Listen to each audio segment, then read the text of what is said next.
Hi, so today I'm going to be demonstrating how to apply a soft splint for a suspected ankle fracture. And then the first step that you're going to want to do is make sure you remove any clothing from the area that you're dealing with. And in this case, our patient is in shorts, so we don't need to worry about that. And the reason you'd want to do that is so that you are able to inspect the extremity for DCAP BTLS. And then the next thing we're going to want to do is check their neurovascular system. So we're going to check for CSM. Can you feel me touch? So capillary refill. Can you feel me touching your toes? Yes. Can you wiggle your toes? Okay, perfect. So the next step is we would cover any open wounds or with a dry, sterile dressing before we would splint, but in this situation there are no open wounds. And you're going to want to make sure you don't move the patient and you leave them in the position that they're found in, because otherwise, unless there's a serious situation where you and the patient are in danger and you would need to move, but otherwise you don't want to move them from the position that you found them in. And whenever you are stabilizing a joint, you want to make sure that you're stabilizing above and below the affected area. So now we're going to apply our soft splint.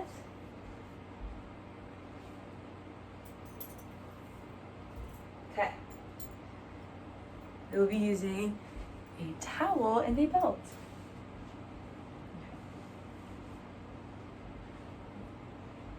Okay. You're going to want to make sure you maintain manual stabilization so that the patient is moving as little as possible.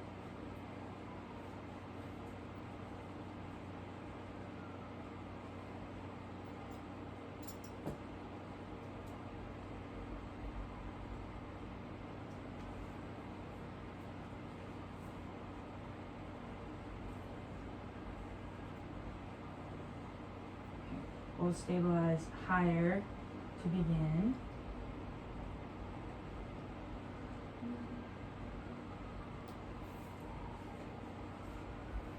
Okay.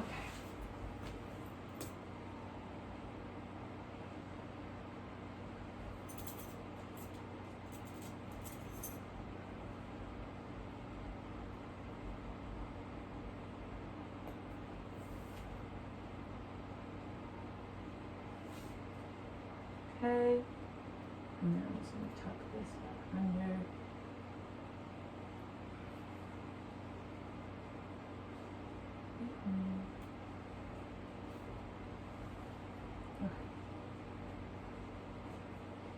Okay, and then we would check for CSM again to make sure we didn't cut off any circulation. Can you wiggle your toes? And you felt me doing your toes? And after this, if the patient were to go into shock, then we would obviously treat for shock, and we're going to want to call an ambulance since there is a suspected fracture. Okay, so now I'm going to be demonstrating applying a rigid splint for the same injury, a suspected fracture of the ankle.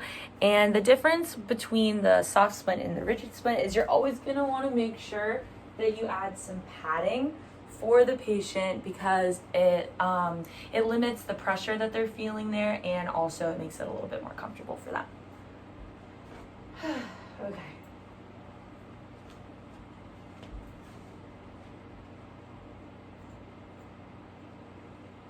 Same thing, you want to make sure that you're maintaining manual muscle stabilization and that you continue to leave the patient in the position that you found them, even though this can be proven to be very difficult when you're doing it by yourself,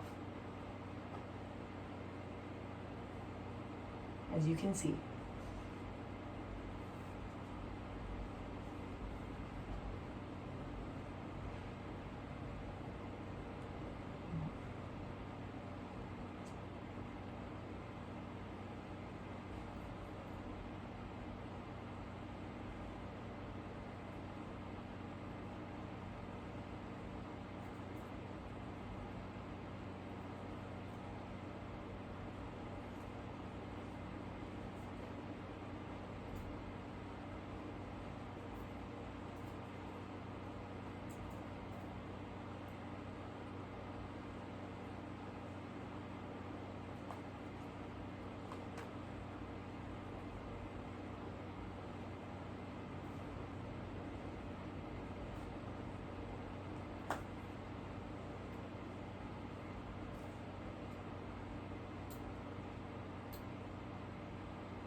Okay.